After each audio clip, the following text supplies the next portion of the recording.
paz da parte de Cristo esteja habitando em vossos corações. Desejamos uma boa noite aos nossos irmãos da Igreja Presbiteriana de Pajuçara, aos nossos irmãos que fazem parte das demais igrejas evangélicas, daqueles que nos acompanham nesse momento pelo santo culto que prestamos a Deus na noite desse dia. Hoje, nessa quinta-feira, culto de doutrina. Nós vamos iniciar o culto, como sempre é de praxe, a igreja cristã iniciar os seus trabalhos. Nós vamos nesse momento suplicar a Deus que nos direcione, que nos dê nesse momento a mediação de Cristo, a iluminação do Espírito Santo, para que possamos prestar um culto santo e agradável diante de Deus e diante também dos homens, em louvor ao nosso Deus. Eu estou aqui na Igreja Presbiteriana de Pajuçara, juntamente com a minha família, está aqui nos acompanhando. Estamos obedecendo ao decreto do governador Camilo Santana, excelentíssimo governador Camilo Santana, a qual restringiu nesse momento o culto presencial por conta do vírus Covid-19. Então você que acompanha aí em sua casa, seja nesse momento como se estivesse aqui.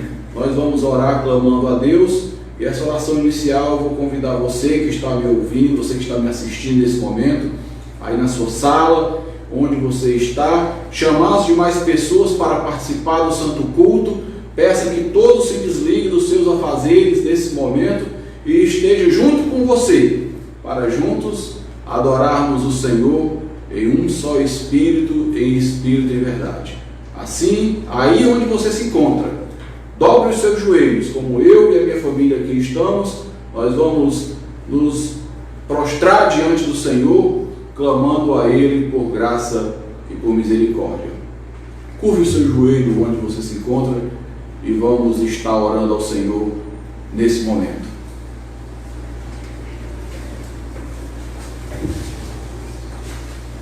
Santo Deus e Pai bendito, muito obrigado, Senhor, por essa noite, Senhor, podermos estar aqui na Tua casa, sendo, Santíssimo Deus, instrumento Teu, Senhor, para a consolação, para a edificação, Senhor, do Teu povo, Pai. E nesse momento, Senhor, todos aqueles que nos acompanham, estejam, Santíssimo Deus, sendo conduzidos por Ti, assim também como nós. Te suplicamos, Pai, pela nossa nação, pela nossa pátria, Senhor, que a Tua boa mão poderosa possa varrer, Senhor, da nossa pátria, esse vírus, Senhor, Covid-19, coronavírus, Senhor, que está, Santíssimo Deus, a fazer, Senhor, muitas vítimas, Senhor, em nossa pátria, e o Senhor possa banir, Senhor, de nossa pátria, essa peste, Senhor, que se propaga, Senhor, por todos os estados brasileiros e no mundo também. Abençoa as famílias que nesse momento estão reunidas, Senhor, e o Teu Santo Espírito possa dar a cada uma delas temor e tremor, Senhor, para que nesse momento não estejam meramente assistindo, Senhor, o santo culto, mas estejam participando dele, Senhor. Santíssimo Deus, abençoa as autoridades do nosso país, as autoridades do nosso estado, do nosso município. Abençoa, Santíssimo Deus, as autoridades, Senhor, de nossas igrejas, Santíssimo Deus, para que nesse momento em que o Brasil está paralisado, o Teu povo, os Teus ministros, Senhor, os Teus pastores, estejam, Senhor, a se mover, Senhor, a levar a consolação, a levar, Senhor, a edificação devida a todos aqueles, Pai, que nesse momento se encontram impedidos de sair dos seus lares. Abençoa também, Santíssimo Deus, a vida da família, Senhor, do reverendo Júlio, Senhor, que essa semana perdeu o ente querido, a mãe da nossa irmã Yolanda, Pai. Que o Senhor, por meio do Teu Santo Espírito, envie a consolação devida àquela família, a todos os enlutados também, Santíssimo Deus, a todos aqueles que estão enfermos, Pai amado, a todos aqueles que estão sendo afligidos, Senhor, de forma direta ou indireta, Senhor. Envia as provisões, Senhor, para aqueles que não têm. Envia, Senhor, as provisões espirituais e materiais também. E que nesse momento, Santíssimo Deus, todo o nosso ser esteja voltado para Ti, Santíssimo Deus. Os nossos olhos, os nossos ouvidos, os nossos lábios, Pai amado, e todo o nosso ser esteja voltado para Ti, para que possamos Te adorar, Senhor, como convém todos os santos em espírito e verdade. Te suplicamos, Santíssimo Deus, suas bênçãos. Não temos méritos, mas te suplicamos nos méritos que estão em Cristo Jesus, hoje e para todos sempre. Amém. Amém.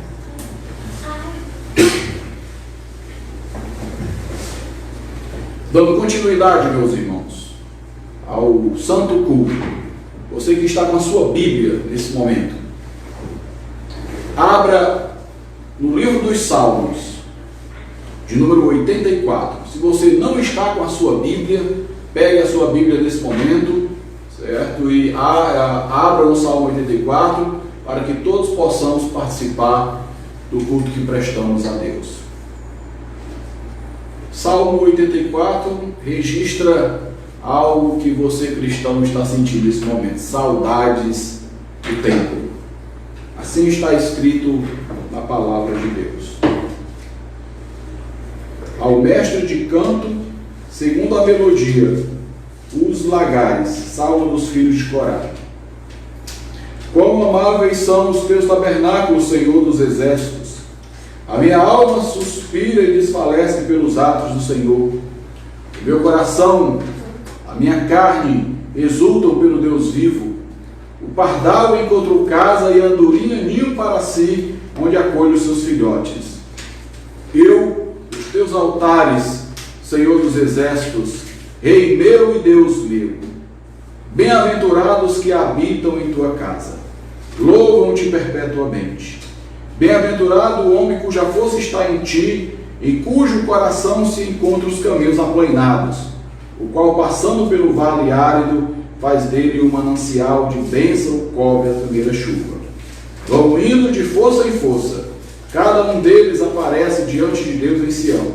Senhor Deus dos exércitos, escuta minha oração, presta ouvido, ó Deus de Jacó, olha, ó Deus, escudo nosso, e contempla o rosto do teu ungido.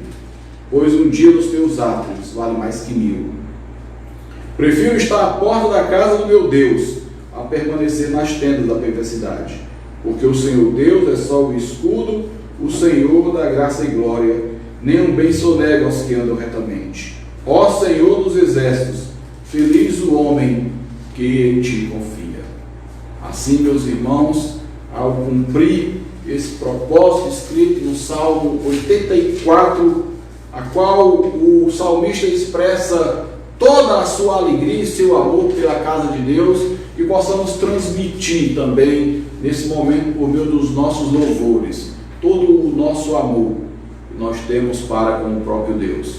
Assim cantemos, meus irmãos, em louvor a Deus, hinos e cânticos espirituais. Nesse momento, nós vamos nos utilizar do hinário Novo Cântico, nós vamos entoar em louvor a Deus o hino Contemplação. É o hino de número 13, do hinário Novo Cântico.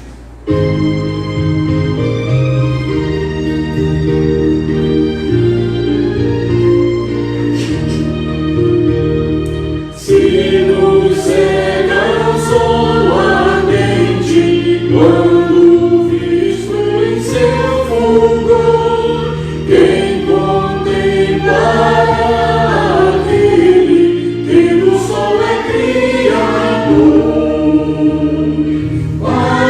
Patriarcas não puderam o seu rosto contemplar, nem Adão chegou a vê-lo antes mesmo de pecar.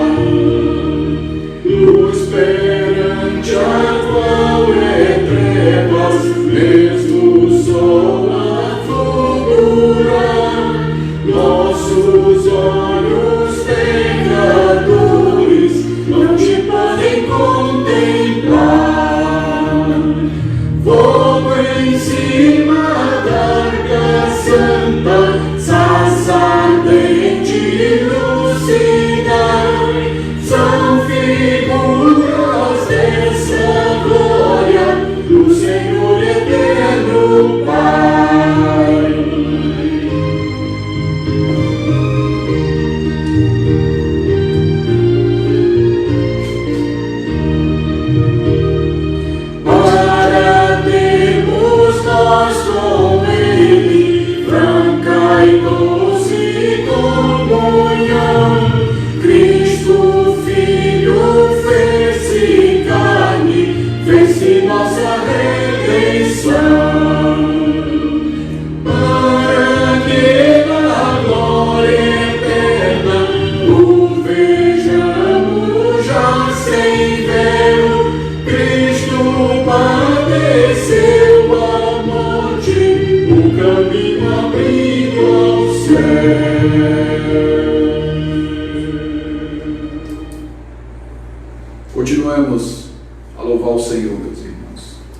Abra agora o Inário Novo Cântico, no hino Mais de Cristo.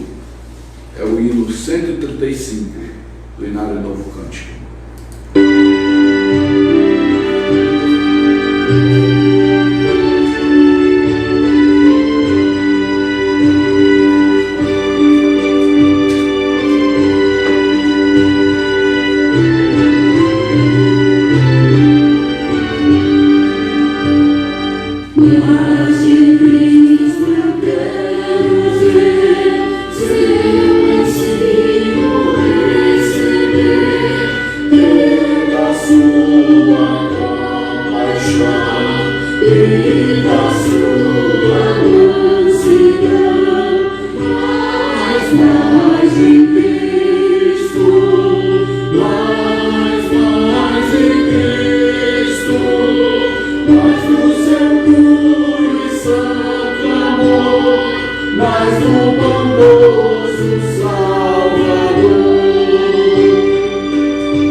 Para que possamos passar para o nosso estudo doutrinário desta quinta-feira.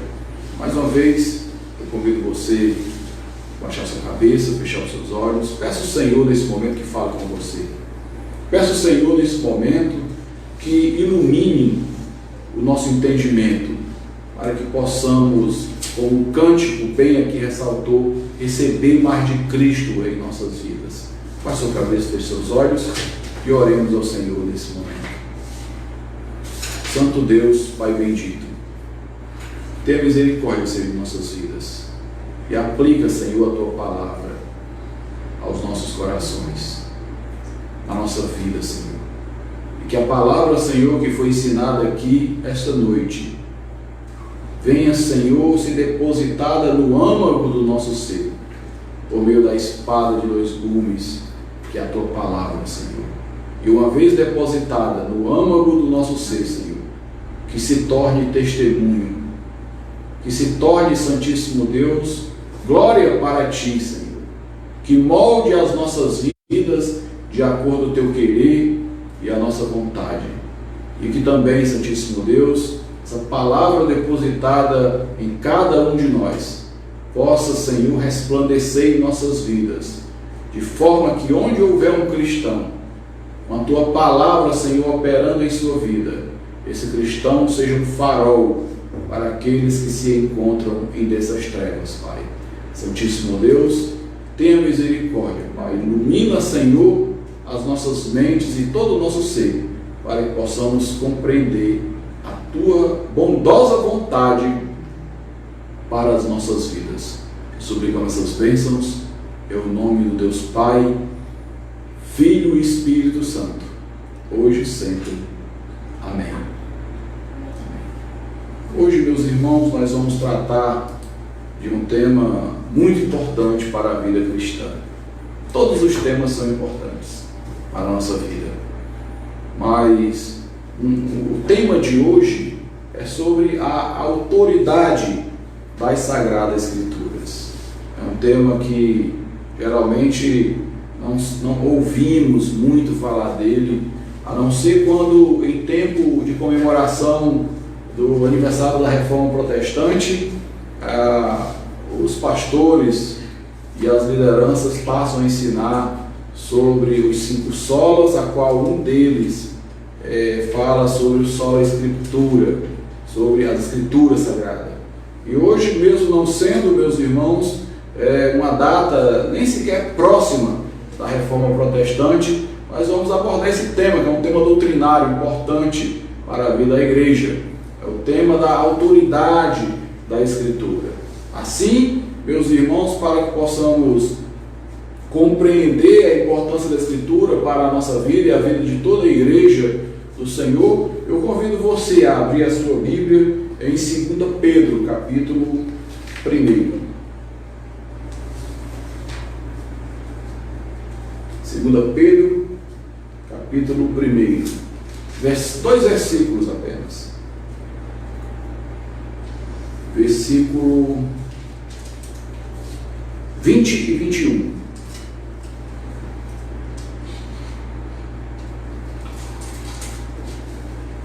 Perdão, se precisa.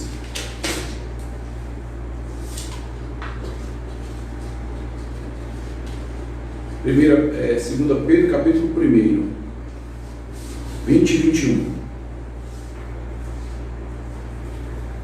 Assim está escrito na palavra de Deus.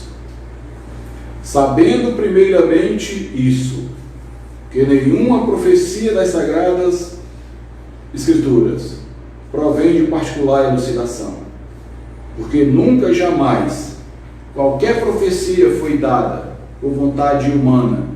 Entretanto, homens santos falaram da parte de Deus, movido pelo Espírito Santo. Assim, meus irmãos, é o relato de Pedro sobre a Sagrada Escritura. Pedro afirma, já que sabendo primeiramente isso, que nenhuma profecia, ou seja, aquilo que Deus revelou aos seus 40 ou mais autores da palavra de Deus, das Escrituras, provém do próprio homem, da particular elucidação do próprio homem, mas foi dada pelo próprio Deus, foi emitida ali pelo próprio Deus, que falaram esses homens acerca de Deus, por meio de Deus, movidos pelo Espírito Santo. Esse é o entendimento primário do apóstolo Pedro. Quando também, meus irmãos, nós olhamos a tese 62, das 95 teses de Martinho Lutero, Martinho Lutero afirma que a Sagrada Escritura é o verdadeiro tesouro da igreja, é o Santíssimo Evangelho, é o verdadeiro tesouro da Escritura. E quando nós falamos de Escrituras, nós temos que ter, meus irmãos, algumas compreensões, que essas compreensões ela não vem, como Pedro disse, de uma particular elucidação. Ela vem do próprio Deus para que possamos entendê-la. Então, como povo de Deus, nós precisamos compreender a Escritura pelo crivo de 3 entendimentos sobre as Escrituras que nós vamos revelar aqui essa noite. O primeiro entendimento que nós temos o dever de conhecer sobre a Escritura é sobre a inspiração e a autoridade da Escritura. Como Pedro relatou, ela não é de particular elucidação. Ela vem por meio de Deus, que usou os seus santos homens para revelar. A inspiração é de Deus e a autoridade também. Em 2 Timóteo, capítulo 3, versículos 16 e 17, o apóstolo Paulo ensina que toda a Escritura, ela é inspirada por Deus. E ela é útil para o ensino, para a repreensão, para a correção e a educação na justiça, a fim de que todo homem de Deus seja perfeito e perfeitamente habilitado para toda boa obra. Estes versículos, Paulo ensina como o cristão deve assimilar ou até mesmo receber a palavra de Deus. Porque ele ensina que, primeiro, as Escrituras são inspiradas por Deus. E Deus inspira os homens para receber ali a sua palavra e deixar registrada para nós, a fim de que, em primeiro lugar, elas sejam ensinadas. Em primeiro lugar, ocorre o ensino. Em segundo lugar, não havendo a perfeita obediência à palavra de Deus, Paulo revela que deve ser repreendido o homem ou a mulher que, sendo ensinado a palavra de Deus, sendo ensinado, não encontra-se obediência. Então, repreende, e tudo isso para que o homem seja habilitado em toda boa obra. O ensinamento que a igreja deve receber é o ensinamento da palavra de Deus. A igreja não deve, é um engano, se alguém tem outro entendimento, é um equívoco se alguém tem outro entendimento, ser distraída com outros entendimentos. A igreja deve ser ensinada, a igreja deve correr nos trilhos da Escritura, que a Escritura somente a Escritura é inspirada por Deus. A tal ponto do próprio reformador Martinho Lutero admitir e também advertir de que qualquer ensinamento que não se enquadre perfeitamente na Escritura deve ser rejeitado pela igreja. Nós devemos rejeitar os ensinamentos alheios às Escrituras. E ele ainda faz uma observância: mesmo que esses ensinamentos façam chover milagres todos os dias, ela é útil para o ensino, para a repreensão, para a correção, a fim de que o homem de Deus seja perfeito, de forma que essa inspiração e autoridade, ela age em nossa vida, produzindo os efeitos que o próprio Deus deseja que produza, não o que o homem, a didática humana requer que produza, mas é o próprio Deus que inspira e deve ser ensinado, e Deus mesmo realiza o seu querer, o seu propósito na vida da igreja, uma vez que a Sagrada Escritura ela tenha o entendimento de que ela é inspirada e que ela somente é autoridade sobre a igreja. A inspiração da Escritura Sagrada é a base da autoridade da Escritura. Ela é inspirada por Deus. Portanto, ela tem a autoridade do próprio Deus. Tem a mesma autoridade do próprio Deus. Ela traz consigo, né, aquilo que o Senhor tem e deixa registrado nela também. O termo utilizado pelo apóstolo Paulo, inspirado por Deus, em 2 Timóteo 3,16, significa que toda a Escritura, completamente, os 66 livros das Escrituras, os seus 1.189 capítulos e os seus 31.000 versículos, todos são inspirados, 31.102 versículos, todos são inspirados. Todos foram exalados por Deus, todos foram emitidos por Deus, soprados por Deus aos seus santos homens, aos seus santos profetas. Essa inspiração, se ela vem de Deus, ela tem a autoridade de Deus. A autoridade de Deus é revelada pela sua palavra, a ponto de que no Salmo 33, verso 6, o salmista registra que os céus, por sua palavra, se fizeram, e pelo sopro da boca de Deus, todo o exército de Deus. Deus, pela sua palavra, realiza o seu querer, a sua vontade, o seu propósito, os seus desígnios, tanto na terra como no céu, e em qualquer outro lugar, porque Ele é Deus soberano, e a sua palavra é autoridade. Por sua palavra, todas as coisas vieram a existir, e não há nada que exista no mundo que seja criado, tudo foi criado pela palavra de Deus, e nada que existe veio a existir sem que seja a sua existência antes proferida pela palavra de Deus, o mesmo que inspirou os santos homens. E aí nós temos nesse íntere aí a autoridade de Deus. Ele revela a sua vontade, ele fala a sua vontade, e a sua vontade é autoritativa. Em Isaías capítulo 1, versículo 20, o profeta Isaías revela que se aqueles que se recusarem e for rebelde à obediência da palavra, será morto, porque a boca do Senhor disse. John Owen também, ao se debruçar sobre esse entendimento, né, da palavra e a autoridade que ela tem sobre a sua igreja, e ele diz assim que as revelações privadas, se elas concordam com a palavra de Deus, elas são desnecessárias.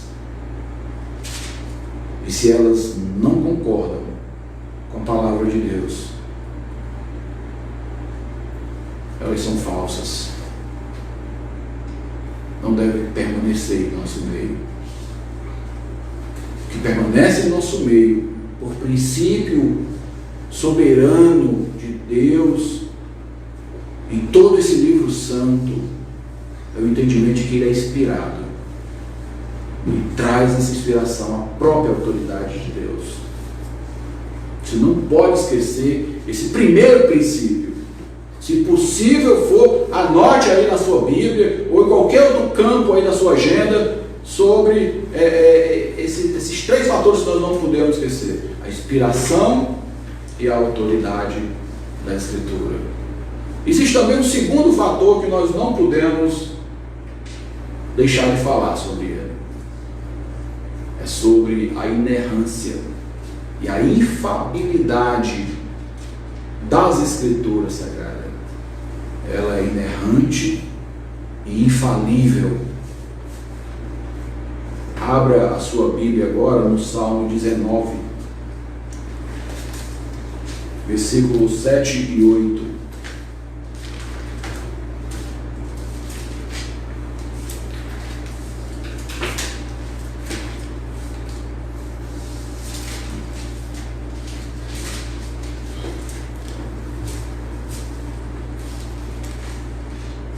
Salmo 19, versículo 7 e versículo 8. Assim escreveu Davi: a lei do Senhor é perfeita e restaura a alma. O testemunho do Senhor é fiel e dá sabedoria aos simples. Os preceitos do Senhor são retos e alegra o coração. O mandamento do Senhor é puro e ilumina os olhos. Talvez você não tenha aí percebido o Salmo 19 apontando para a inerrância e a infalibilidade da Sagrada Escritura, mas em todo o conteúdo bíblico, nós como igreja de Deus, nós apontamos e confessamos que a Bíblia é precisa, que a Bíblia é majoritária e que a Bíblia é livre de erros e de equívocos. Meus irmãos, e via de regra, nesse ponto da infalibilidade e da inerrância da Escritura, não é possível sequer crer em Deus se não crermos na inerrância, na infalibilidade da Escritura. Não é possível crer em Deus. Porque segundo o Salmo 19, aponta que a palavra de Deus é perfeita. Perfeita. A lei do Senhor é perfeita. Restaura a alma.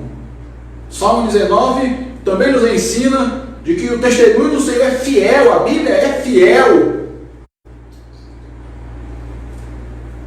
E dá sabedoria aos simples. Os preceitos do Senhor são retos. Retos e alegra o coração. O mandamento do Senhor é puro, pureza. Veja 4 elementos aqui destacados nesses 2 versículos, sobre eles Davi discorrendo sobre a palavra de Deus. Não esqueça disso, meu irmão, minha irmã. A palavra de Deus é perfeita, fiel, reta e pura. Isso aponta para nós, igreja do Senhor, a nossa crença também. Quando alguém, porventura, vai a um curso de teologia, ou até mesmo se dispõe a estudar teologia, e entra nos caminhos da teologia sistemática, um dos primeiros tópicos que vamos aprender é sobre o ser de Deus. E quando aprendemos sobre o ser de Deus, a teologia sistemática, entre todos os meandros que envolvem o estudo do ser de Deus, nós aprendemos sobre os atributos de Deus. Quando nós aprendemos sobre os atributos de Deus, a expectativa é que se classificam em dois os atributos: atributos comunicáveis e atributos incomunicáveis. Atributos comunicáveis é aquele que Deus comunica ao seu povo, a sua criação. E os incomunicáveis são aqueles que são exclusivos de Deus. Quando o salmista aponta aqui no verso 19 que a palavra de Deus, ela é perfeita, que ela é pura, que a palavra de Deus, ela é reta. Todos esses atributos colocados pelo salmista são atributos do próprio ser de Deus. Perfeito, Deus é perfeito, e Ele transmite a sua palavra, a sua perfeição. Deus é fiel e transmite a sua palavra, a sua fidelidade. Deus é reto, juiz verdadeiro, e transmite a sua retidão, a sua palavra. E Deus é puro, totalmente puro, e a sua pureza está na sua palavra, e por isso nós cremos que ela é infalível, livre de enganos, de erros ou de equívocos, porque ela contém os próprios atributos de Deus. Ela vem de Deus e carrega em si os atributos comunicáveis de Deus. Para tanto, meus irmãos, o próprio Cristo, ao estar debaixo de grande tribulação, ele estava no momento no deserto 40 dias em jejum, e no final dos 40 dias, Satanás lhe apareceu, sabendo que ele estava fragilizado pelos 40 dias de jejum, e confrontou o próprio Cristo: se tu és o Filho de Deus, transforma essa pedra em pão. O Senhor Jesus, usando o princípio da Sagrada Escritura, ele afirma de que nem só de pão viverá o homem, mas de toda a palavra que procede de Deus. Naquele período ali, Jesus nos incentiva a buscar tudo que está na Escritura, relatado o campo espiritual que ela nos traduz, que ela nos traz também. A inerrância da Escritura e todo o seu conteúdo deve ser buscado, não só de forma por leituras, mas também por meio da santificação, do jejum, da oração. Não é à toa, meus irmãos, que antes de lermos a palavra de Deus, nós oramos pedindo a Deus. Nós buscamos santificação, para que o Senhor nos ilumine cada vez mais pelo poder que tem na sua palavra. Esse poder vem do próprio Deus, porque Ele é um poder puro, perfeito, reto, sobre todos aqueles que o buscam também. Toda a palavra de Deus, ela é inspirada. Também a instrução revela que precisamos confessar isso.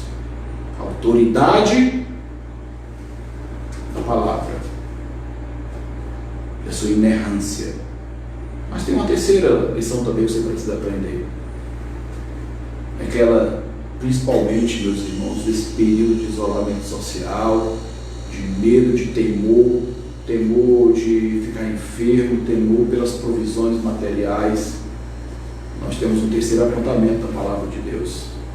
Esse terceiro apontamento nos faz conhecer sobre a suficiência das Escrituras. É o princípio pelo qual tomamos conhecimento que a Bíblia Sagrada, por ser a santa e pura palavra de Deus, traz ampla suficiência para guiar a igreja eleita em tempos difíceis também. Você abre a palavra de Deus em 1 Tessalonicenses capítulo 2. 1 Tessalonicenses capítulo 2, versículo 13.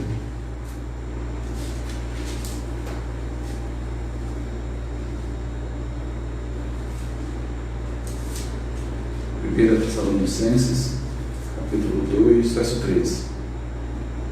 O apóstolo Paulo assim escreveu: de homens, e sim como em verdade é a palavra de Deus, o qual com efeito está operando eficazmente em vós, os que credes. A exortação do apóstolo Paulo não repousa numa igreja numerosa, mas numa igreja que, ao ouvir os ensinamentos, ela consegue ter uma conclusão que nós precisamos também ter.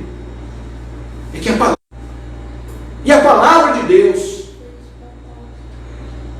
mas infelizmente, meus irmãos, não é difícil em tempos de apostasia como esse que nós estamos vivendo, a palavra de Deus ser usada com efeito de palavra de homens, de palavras de pessoas. Homens acabam adulterando o seu conteúdo, não dando a ênfase que ela deve ter na igreja, e apresenta outras ênfases que não é a ênfase que deve ter. O apóstolo Paulo está exultando diante de Deus, dando graças a Deus, porque a igreja recebeu a palavra não como palavra de homens, mas como palavra de Deus. E se a igreja recebe a palavra, a mensagem, como sendo a palavra de Deus, o apóstolo Paulo elimina um risco de sua vida, e esse risco que o apóstolo Paulo está riscando da sua vida é um objetivo daqueles que adulteram a palavra de Deus alcançar: de ser idolatrado pela igreja,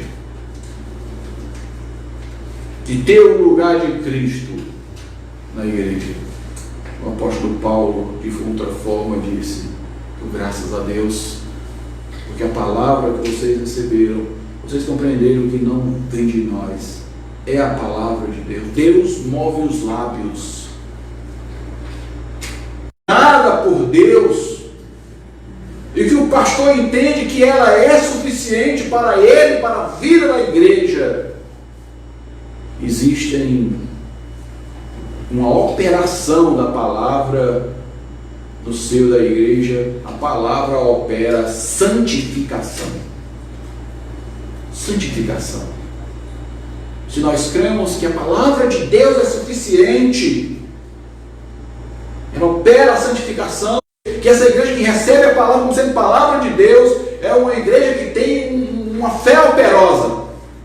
Não é a igreja apenas do banco da igreja, mas é a igreja que está trabalhando para a glória de Cristo. É uma igreja que tem amor abnegado, que supera as tribulações, que tem firmeza na esperança. Esses são os resultados de santificação que a palavra de Deus opera. Por fim, meus irmãos, eu quero dar aqui inúmeras aplicações. Nós aprendemos hoje sobre a inspiração e a autoridade, sobre a inerrância e a infalibilidade e sobre a suficiência da Escritura. São 3 lições que vocês não podem esquecer. Mas pastor, como aplico isso em minha vida? Anote aí, meus irmãos. Em primeiro lugar, nas Escrituras reside o âmago da minha e da sua família. Mateus 19, versículo 4 e 5. Então respondeu ele: não tendes lido que o Criador, desde o princípio, fez homem e mulher, e disse: por essa causa deixará o homem pai e mãe, e se unirá à sua mulher, tornando os dois uma só carne? Veja que na palavra está revelado e descrito o âmago da nossa família, o propósito de Deus para a nossa família. Segundo lugar, nas Escrituras nós temos socorro para todas as tentações. Voltando ainda para Mateus capítulo 4, Jesus foi tentado. Satanás disse: olha, transforma pedra em pão. Jesus, pela própria Escritura, nem só de pão viverá o homem. Mediante as tentações, nós podemos responder a elas com a própria palavra de Deus. Jesus também respondeu quando Satanás quis que ele fosse jogado ou pulasse do pináculo do templo. Jesus, na Sagrada Escritura, também respondeu: não tentarás o Senhor teu Deus. E no momento em que Satanás oferece todos os reinos desse mundo, se o Senhor Jesus, prostrado, adorasse ele também responde pela palavra de Deus, ele está escrito: ao teu Deus adorarás, e só a ele prestarás culto. Jesus nos ensina que todas as tribulações podem ser superadas pelo conhecimento e aplicação da palavra de Deus em nossa vida. Em terceiro lugar, meus irmãos, e essa é bem peculiar da vida cristã, a palavra de Deus remove as frustrações. E o que temos de irmãos frustrados, meus irmãos, o coração frustrado é um coração que pende para a queda. Em Lucas 24, 2 discípulos ficaram frustrados, abandonaram. Veja, meus irmãos, aí a característica dos irmãos frustrados: se frustram e deixam o grupo e voltam os seus afazeres. 2 discípulos no caminho de Emaús, Lucas 24. Aqui, meus irmãos, nós temos uma observância, que é o próprio Cristo que entra na caminhada desses irmãos que estão frustrados e apresenta as Escrituras como um bálsamos para as nossas frustrações. E pergunta: por que vocês estão tão tristes? Essa pergunta Cristo faz para você essa noite. Por que você está triste? E Lucas revela que Jesus abre as Escrituras e, começando por Moisés, discorrendo pelos profetas, passou a ensinar em cada um desses livros. Moisés, o Pentateuco, Gênesis, Êxodo, Levítico, Número, Deuteronômio, todos os profetas, 4 profetas maiores e 12 menores. Jesus ensinou aqueles discípulos as Escrituras. Quando chega na aldeia, ele vai até a casa daqueles discípulos e ali parte o pão, e Jesus desaparece diante deles, e eles chegam à conclusão: porventura não ardia o coração quando ele expunha a Escritura? As Escrituras, meus irmãos, a pregação da palavra de Deus é um santo remédio para remover a frustração. E uma vez a frustração removida, aqueles discípulos voltam para a igreja para continuar e tal como o Senhor o chamou. Quarta aplicação dessa noite: as Escrituras imprimem em nossas vidas a radicalidade do Evangelho. O apóstolo Paulo, em Romanos 1,16, ele diz assim: eu não me envergonho do Evangelho, Não me envergonho de ser crente, nem desse evangelho, porque ele é poder de Deus e salvação para todo aquele que crê, primeiro do judeu, como também do grego. Meus irmãos, a radicalidade do evangelho é essa. Eu não me envergonho do evangelho. O Senhor Jesus, de outra forma, de outra feita, afirma que é melhor cortar a mão, arrancar o olho, né, é melhor entrar no reino do céu manco ou cego. Não é literal, é um chamamento para que cada um de nós possamos assumir essa radicalidade do evangelho. Não me envergonho do evangelho. Quinta aplicação: a Escritura restaura a sua alma aflita. Nós lemos isso. A lei do Senhor é perfeita. Restaurou a alma dos discípulos do caminho de Emaús, restaurou a alma de Davi, restaurou a alma de todo o povo de Israel, de todos aqueles que creem, e pode restaurar essa noite a sua também. É perfeita, é fiel e dá sabedoria. Seja sábio, buscando conhecimento na palavra de Deus, antirreto, buscando a retidão no seu caminho na palavra de Deus. Alegre o coração com a pureza desse evangelho, porque as Escrituras restauram a alma aflita. Sexta aplicação: as Escrituras confrontam os propósitos pecaminosos de nossa vida.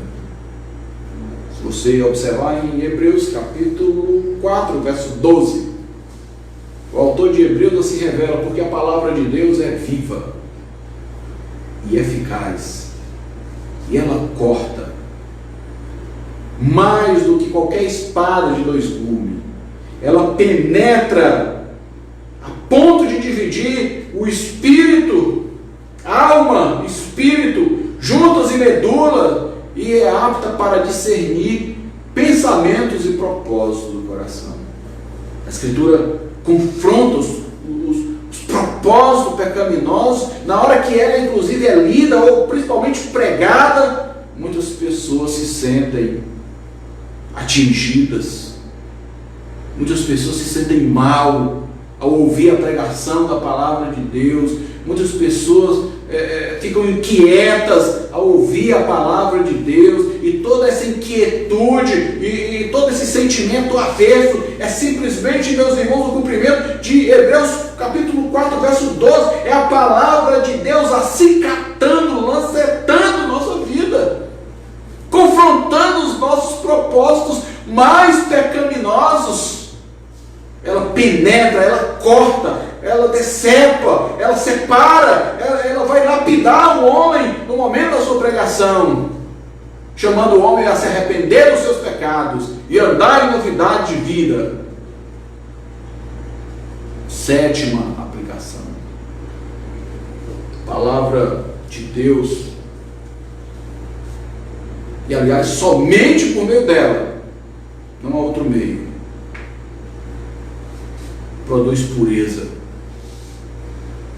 anuncia pureza e é pureza. Salmo 119, verso 9. De que maneira poderá você, jovem, guardar puro o seu caminho? De que maneira? Observando segundo a tua palavra. No versículo 11, 119, 11, o salmista revela: guardo a tua palavra no meu coração, para não pecar contra ti. Oitava aplicação: somente as Escrituras podem guiar a igreja. Somente as Escrituras. Salmo 119, 105. Lâmpada, você conhece esse versículo? Recite comigo. lâmpada para os meus pés e a tua palavra, e luz para os meus caminhos. Somente a igreja pode ser guiada pela palavra de Deus. Nona aplicação: as Escrituras santificam a igreja. E aí nós temos que recordar desse momento da oração sacerdotal de Jesus, lá em João 17:17. Jesus orou, e numa oração pedagógica ele nos ensina sobre as Escrituras. Naquela oração, no versículo 17, ele afirma que as Escrituras santificam a igreja de Deus. Quando ele ora assim: santifica-o, Pai, santifica-os na verdade. E depois ele afirma: a tua palavra é a verdade. As Escrituras santificam a igreja, guia a igreja, adorna toda a igreja de Deus. Assim, meus irmãos, nós queremos concluir com a 10ª aplicação: é que as Escrituras podem trazer, somente também ela pode nos trazer prudência. E é o que nós precisamos nesse momento: prudência. Mateus capítulo 7, versículo 24. Todo aquele que ouve as minhas palavras e as pratica será comparado a um homem prudente que edificou a casa sobre a rocha. E também Tiago, capítulo 1, versículo 22. Tornai-vos, pois, praticantes da palavra, e não somente ouvintes, enganando-vos a vós mesmos. Assim, meus irmãos, concluímos esse nosso estudo.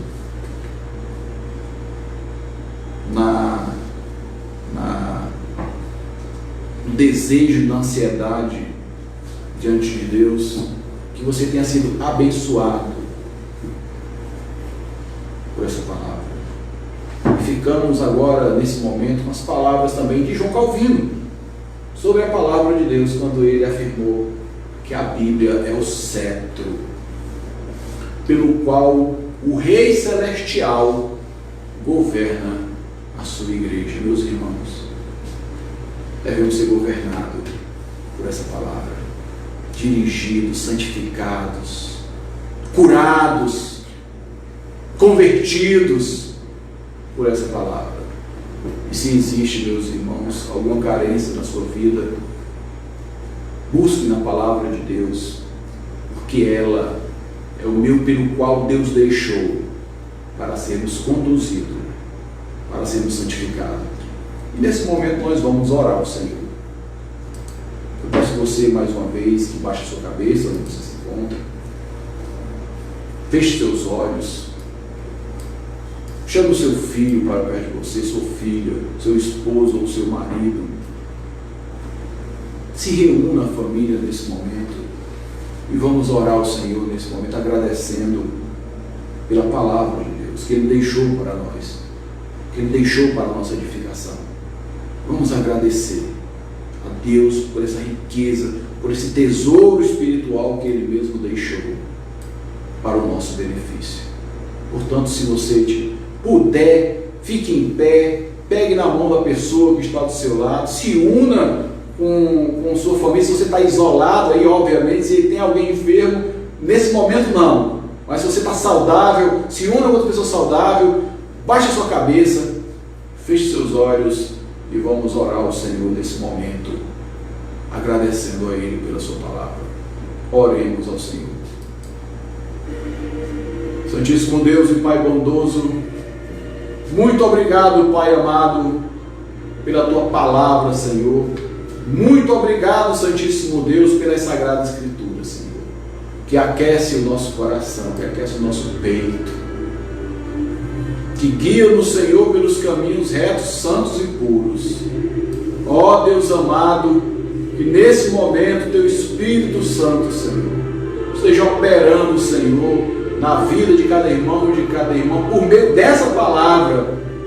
Esteja operando, Senhor, na vida das nossas igrejas, Senhor, da Tua igreja, Santíssimo Deus. Santíssimo Deus, Levanta, Senhor, os teus pastores. Santíssimo Deus, levanta, Santíssimo Deus, os teus presbíteros, os teus diáconos, Senhor, a ensinarem, Senhor, essas escrituras, Senhor, tão necessárias, Senhor, para o teu povo, Senhor.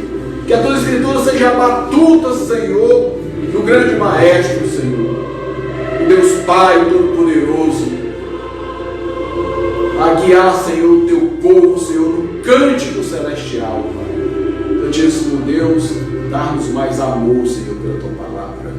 Dar-nos mais amor, Santíssimo Deus, pelos teus ensinamentos, Senhor. E vem nesse momento, Pai, compungir, Senhor, os nossos corações com essa espada de dois gumes, Senhor. Retira de nós aquilo que não te agrada. Retira, Senhor, da nossa família aquilo que não te agrada. Retira, Santíssimo Deus, da tua igreja aquilo que não te agrada. Coloca, Santíssimo Deus, uma brasa viva no teu altar, nos lábios dos teus ministros. Que eles não se calem, que eles proclamem, Senhor, o Evangelho da graça, a fim, Santíssimo Deus, de que todo aquele que venha a crer seja salvo por ti. Te suplicamos todas essas bênçãos. É o nome do Pai, é o nome do Filho, é o nome do Espírito Santo, hoje e para todos sempre. Amém. E que a graça do nosso Senhor e Salvador Jesus Cristo, que o amor de Deus, nosso Pai, que as santas e puras consolações do Espírito Santo repouse sobre as vossas vidas, sobre as vossas famílias, sobre a igreja eleita do Senhor, distribuída pela face da terra, hoje e para todo sempre. Amém. Fiquem em paz, que o Senhor vos conceda graça